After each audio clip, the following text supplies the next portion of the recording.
ॐ श्रीगुरुभ्यो नमः। हरिः ॐ।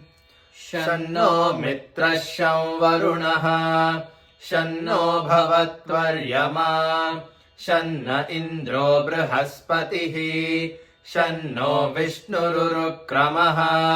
नमो ब्रह्मणे नमस्ते वायो त्वमेव प्रत्यक्षं ब्रह्मासि त्वमेव प्रत्यक्षं ब्रह्म वदिष्यामि ऋतं वदिष्यामि सत्यं वदिष्यामि तन्मामवतु तद्वक्तारमवतु अवतु माम् अवतु वक्तारम्।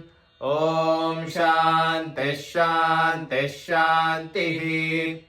शिक्षां व्याख्यास्यामः वर्णस्वरः मात्राबलं सामसन्तानः इत्युक्तः शिक्षाध्यायः।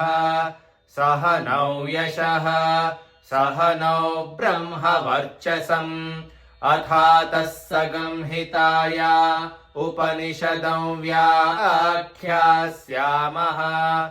पञ्चस्वधिकरणेषु अधिलोकमधिज्योतिषमधिविद्यमधिप्रजमध्यात्मम् तामहासंहिता इत्याचक्षते। अथाधिलोकम् पृथिवी